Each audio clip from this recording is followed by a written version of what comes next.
সুপ্রিয় উচ্চ মাধ্যমিক শ্রেণীর শিক্ষার্থীরা, তোমরা কেমন আছো?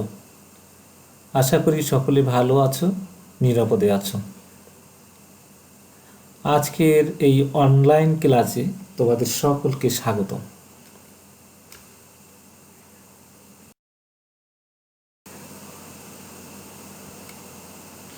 আমার পরিচিতি রিপন চক্রবর্তী, সহকারী অধ্যাপক গণিত, সরকারি বিএম কলেজ, বরিশাল। আজ এইচএসসি সেকেন্ড ইয়ারের উচ্চতর গণিত এর 7B চ্যাপ্টারের ত্রিকোণমিতিক সমীকরণ বিষয় নিয়ে আলোচনা করব। শিক্ষণফল। এই পাঠ শেষে শিক্ষার্থীরা ত্রিকোণমিতিক সমীকরণ কি তা ব্যাখ্যা করতে পারবে। ত্রিকোণমিতিক সমীকরণের সমাধান নির্ণয়ের সূত্র ব্যাখ্যা করতে পারবে। ত্রিকোণমিতিক সমীকরণের সমাধান নির্ণয়ের সূত্র প্রয়োগ করে কতিপয় সমস্যার সমাধান করতে পারবে। ত্রিকোণমিতিক সমীকরণ কি? Trigonometric equations. ত্রিকোণমিতিক অনুপাতযুক্ত সমীকরণকে ত্রিকোণমিতিক সমীকরণ বলে, অর্থাৎ সাইন থিটা, কস থিটা বা ট্যান থিটা যুক্ত যদি কোনো একটি সমীকরণ গঠন করা হয় তাকে আমরা ত্রিকোণমিতিক সমীকরণ বলি। যে সকল কোণ দ্বারা ত্রিকোণমিতিক সমীকরণটি সিদ্ধ হয় সেগুলি হচ্ছে ত্রিকোণমিতিক সমীকরণের মূল। কোনো ত্রিকোণমিতিক অনুপাতের মান নির্দিষ্ট থাকলে অনুপাতের সাথে সংশ্লিষ্ট কোণের অসংখ্য মান পাওয়া যায়। যেমন সাইন থিটা ইকুয়ালস টু 0 একটি ত্রিকোণমিতিক সমীকরণ। এখানে থিটা ইকুয়ালস টু 0 সমীকরণটিকে সিদ্ধ করে। সুতরাং বলা যায় থিটা ইকুয়ালস টু 0 সমীকরণটির একটি মূল। অনুরূপ theta equals to plus or minus 180 degree, plus or minus 360 degree, plus or minus 540 degree, plus আর মাইনাস 720 ডিগ্রি ইত্যাদি অসংখ্য মান সাইন থিটা ইকুয়ালস টু 0 সমীকরণটিকে সিদ্ধ করে।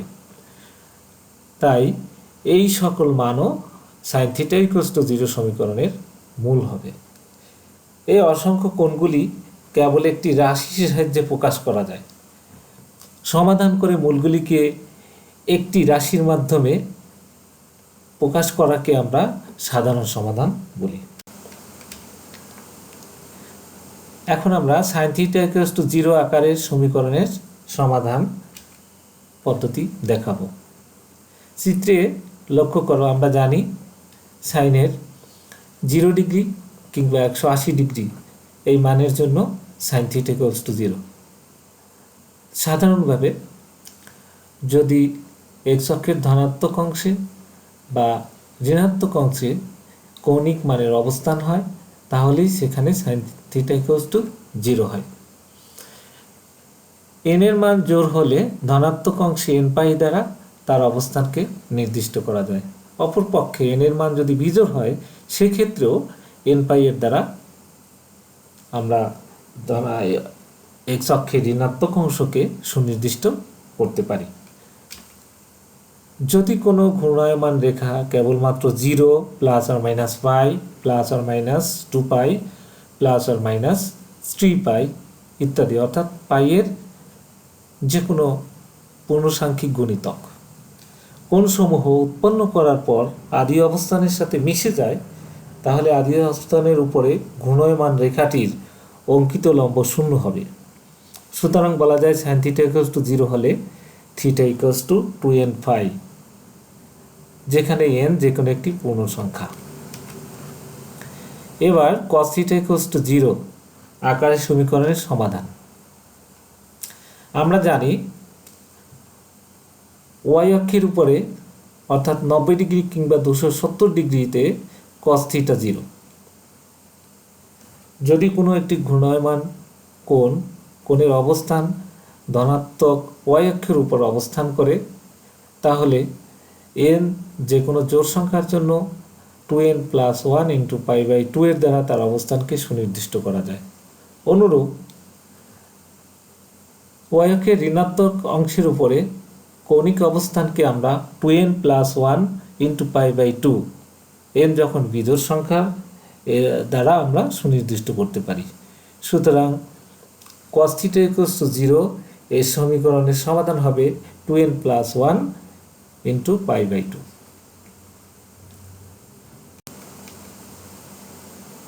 tan θ ইকুয়ালস টু 0 সমীকরণের সাধারণ সমাধান। tan θ ইকুয়ালস টু 0 ইমপ্লাই করে sin θ by cos θ equals to 0। এটাই এখান থেকে আমরা পাই sin θ ইকুয়ালস টু 0। তাহলে tan θ ইকুয়ালস টু 0 সমাধান যা হবে sin θ ইকুয়ালস টু 0 সমীকরণের সমাধান একই হবে। অনুরূপ cos θ ইকুয়ালস টু 0 এর সমাধান cos θ ইকুয়ালস টু 0 সমীকরণের সমাধানের অনুরূপ হবে। সুতরাং বলা যায় tan θ ইকুয়ালস টু 0 হলে θ ইকুয়ালস টু n π, যেখানে n একটি পূর্ণ সংখ্যা। অনুরূপ cos θ ইকুয়ালস টু 0 হলে θ equals two 2n+1 into π/2, n যেখানে একটি পূর্ণ সংখ্যা। লক্ষ্য করো sin θ ইকুয়ালস টু যদি 1 হয়, সেখানে নিচের ডায়াগ্রামের দ্বারা আমরা সমাধানটা সুনির্দিষ্ট করতে পারি। এখানে কৌণিক অবস্থানটা হবে y অক্ষের ধনাত্মক অংশে। y অক্ষের ধনাত্মক অংশের উপরে কৌণিক অবস্থানকে আমরা 4n+1 ইন্টু π/2 এর দ্বারা নির্দেশ করে থাকি। x অক্ষের ধনাত্মক অংশকে আমরা 4n ইন্টু 90 ডিগ্রি এর দ্বারা নির্দিষ্ট করতে পারি। এর সাথে এক সমকোণ ঘড়ির কাঁটার বিপরীত দিকে ঘুরলে 4n+1 ইন্টু π/2 হয়। সুতরাং এখানে θ ইকুয়ালস টু হবে 4n+1 ইন্টু π/2, যেখানে n একটি পূর্ণ সংখ্যা। যদি sin θ ইকুয়ালস টু -1 হয়, তাহলে কৌণিক অবস্থানটা হবে y অক্ষের ঋণাত্মক অংশে। যে কৌণিক অবস্থানটাকে আমরা 4n-1 ইন্টু 90 ডিগ্রি দ্বারা নির্দিষ্ট করতে পারি। সুতরাং θ ইকুয়ালস টু 4n-1 ইন্টু π/2 হবে sin θ ইকুয়ালস টু -1 সমীকরণের সমাধান।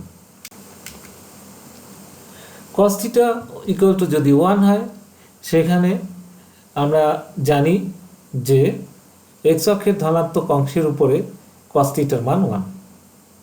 x অক্ষের ধনাত্মক অংশকে আমরা θ ইকুয়ালস টু 2n π দ্বারা নির্দেশ করে থাকি। অনুরূপ cos θ সমান -1 হলে x অক্ষের ঋণাত্মক অংশের অবস্থান বিজোড় পাই এর দ্বারা নির্দেশ করা যায়। বিজোড় সংখ্যাকে আমরা লিখি 2n+1 ইন্টু পাই। সুতরাং cos θ ইকুয়ালস -1 হলে θ ইকুয়ালস টু হবে 2n+1 into pi. tan θ equals to 1, এখানে 1 এর পরিবর্তে আমরা লিখতে পারি tan π/4। এর সমাধান হবে θ ইকুয়ালস টু n π প্লাস π/4, যেখানে n একটি পূর্ণ সংখ্যা। tan θ যদি -1 হয়, θ ইকুয়াল টু হবে n π মাইনাস π/4, যেখানে n একটি পূর্ণ সংখ্যা। এখন আমরা sin θ ইকুয়ালস টু যদি sin আলফা হয়, সেই সমীকরণের মূল আমরা কিভাবে বের করতে পারবো সে বিষয় নিয়ে আলোচনা করছি। আমরা জানি যে sin θ পজিটিভ হলো ফার্স্ট কোয়াড্রেন্টে এবং সেকেন্ড কোয়াড্রেন্টে। ফার্স্ট কোয়াড্রেন্টের অবস্থানকে আমরা n π প্লাস আলফার দ্বারা নির্দেশ করতে পারি। n যদি জোড় হয়, তাহলে n π এর অবস্থান ধনাত্মক x অক্ষ প্লাস আলফা কৌণিক অবস্থান ফার্স্ট কোয়াড্রেন্টে। আবার সেকেন্ড কোয়াড্রেন্টের অবস্থান n যখন বিজোড় হবে, n π এর দ্বারা x অক্ষের ঋণাত্মক অংশ এর সাথে দ্বিতীয় কোয়াড্রেন্টের অবস্থানকে আমরা মাইনাস আলফার দ্বারা নির্দেশ করে থাকি। অর্থাৎ n এর মান জোড় হলে প্লাস আলফা, n এর মান বিজোড় হলে মাইনাস আলফা। সাইনের পরিবর্তন 1কে আমরা -1n এর দ্বারা প্রকাশ করতে পারি। তাহলে sin θ ইকুয়ালস টু যদি sin আলফা হয়, এটা ইমপ্লাই করবে θ equals to n π plus -1n into আলফার দ্বারা। ইহাই এই সমীকরণের সমাধান।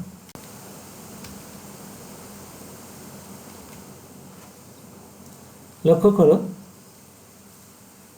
cos theta equals to cos alpha এর ক্ষেত্রে সমাধান হবে 2n pi plus or minus alpha. এবার tan থিটা ইকুয়ালস টু যদি tan আলফা হয়, tan থিটা পজিটিভ হলো ফার্স্ট কোয়াড্রেন্টে এবং থার্ড কোয়াড্রেন্টে। আমরা এক্স অক্ষের ধনাত্মক অংশকে n পাই দ্বারা, যেখানে n একটি জোড় সংখ্যা কিন্তু তারা নির্দেশ করে থাকি ফার্স্ট কোয়াড্রেন্টের অবস্থান প্লাস আলফা। অপরদিকে এক্স অক্ষের ঋণাত্মক কোণের অবস্থান n পাই, যেখানে n একটি বিজোড় সংখ্যা, এর সাথে থার্ড কোয়াড্রেন্টের অবস্থান হবে ঘড়ির কাঁটার বিপরীত দিকে প্লাস আলফা। ফলে এই সমীকরণের সমাধান হবে theta equals to n pi plus alpha.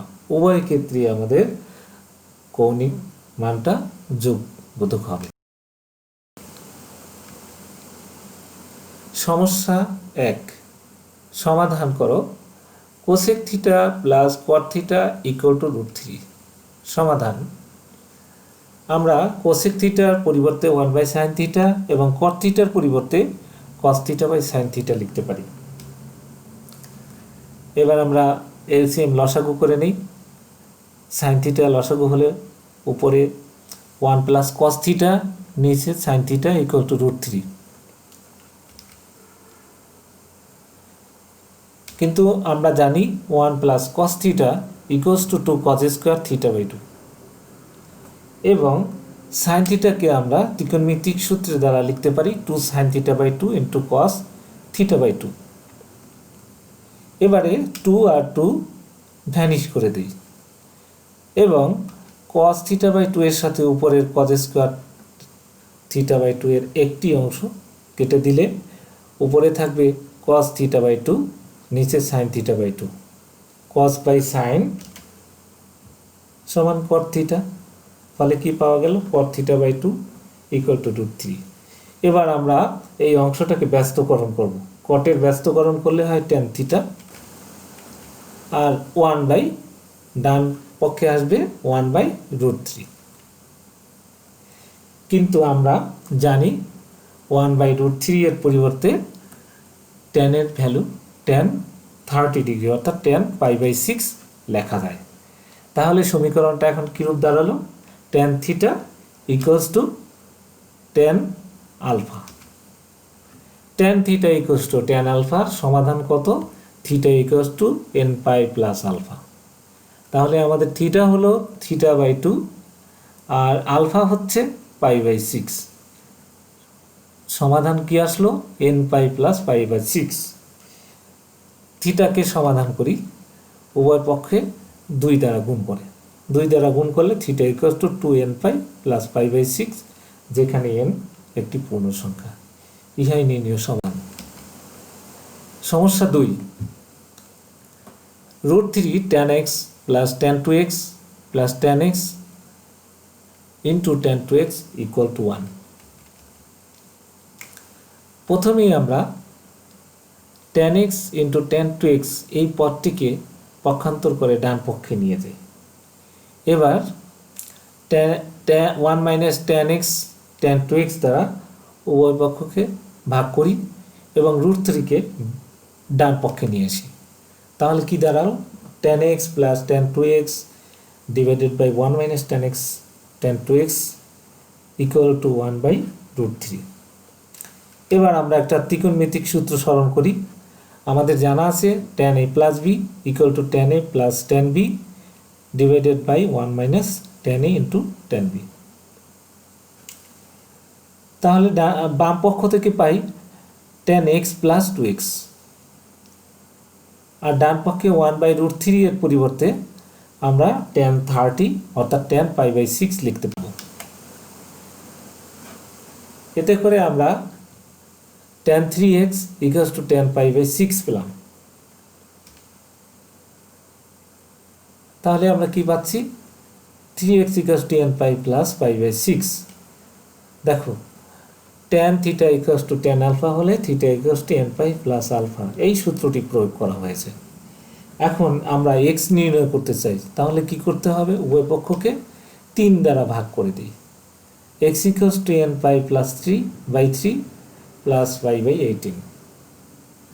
এবার আমরা উভয়ের ডান পক্ষে আমরা পাই বাই 18 যদি কমন নিয়ে নেই, তাহলে সমাধানটাকে 6n plus 1 into pi by 18, যেখানে n একটি পূর্ণ সংখ্যা, এই হিসেবে প্রকাশ করতে পারি। এই আইনি সমাধান। সমস্যা 3, tan 2 theta into tan theta equal to 1। tan 2 থিটার সূত্র প্রয়োগ করব, 2 tan theta divided by 1 minus tan square. এবার উপরের অংশে 2 tan থিটার সাথে tan থিটা গুণ করি, তাতে কি পাওয়া যাবে? 2 tan স্কোয়ার থিটা। আর একের সাথে আমাদের বামপক্ষের হর গুণন করে 1 মাইনাস tan স্কোয়ার থিটা। এবার tan স্কোয়ারকে পক্ষান্তর করে নেই, তাতে বামপক্ষে আসবে 3 tan স্কোয়ার থিটা, আর ডান পক্ষে থাকবে কি 1।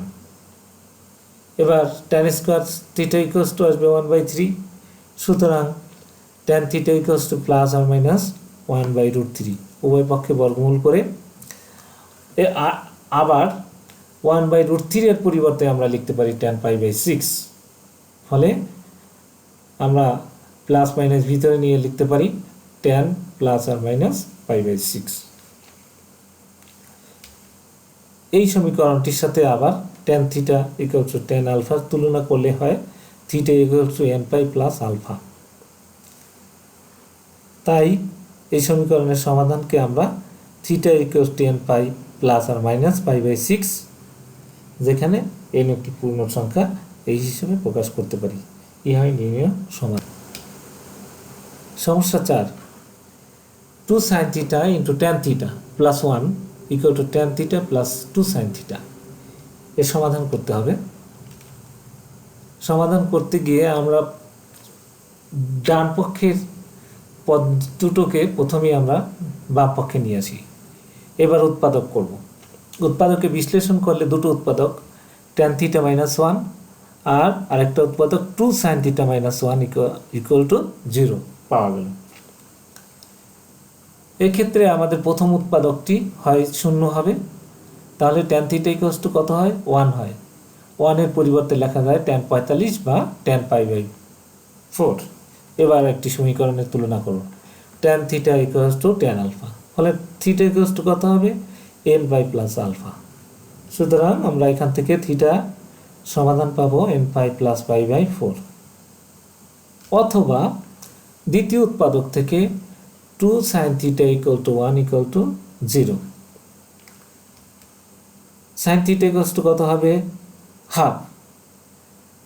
হাফ থেকে আমরা লিখতে পারি sin 30 বা sin পাই বাই 6। এবার সূত্রটা কি হলো? sin theta equal to sin alpha আকারের। ফলে theta equals to n pi plus minus 1 to the power n alpha থেকে আমরা পাই থিটা কত হবে? n pi plus minus 1 to the power n pi by 6, যেখানে n একটি পূর্ণ সংখ্যা। তাহলে এখানে থিটার দুটি মান পাওয়া গেল, সাধারণ সমাধান পাওয়া গেল। ইহাই নির্ণয় সমাধান। সমস্যা 5, sin x plus sin 2x plus sin 3x equals to 0। এই সমীকরণটি সমাধানের জন্য sin 3x এবং sin 2x কে আমরা সহজ যোজন করে নিই। এবার sin 3x plus sin x কে আমরা দেখো sin c plus sin d এর সূত্রে নিয়ে পাই 2 sin c plus d by 2 cos c minus d by 2। 3x plus x by 2 হয় sin 2x, cos 3x minus x by 2 আসে cos x। তাহলে কি পাওয়া গেল? 2 sin 2x cos x plus sin 2x equal to 0। বাম পক্ষে এবার আমরা কিন্তু sin 2x কমন নিতে পারি। তাহলে কি আসে? sin 2x into 2 cos x plus 1 equal to 0। এখানেও প্রথম অংশ থেকে হয় sin 2x ইকুয়ালস টু 0। এই সমীকরণটি sin থিটা ইকুয়ালস টু 0 এই আকারের। ফলে 2x ইকুয়ালস টু লেখা যাবে n পাই। বা এক্স ইকুয়ালস টু কত, এন পাই বাই টু, যেখানে এন একটি পূর্ণ সংখ্যা।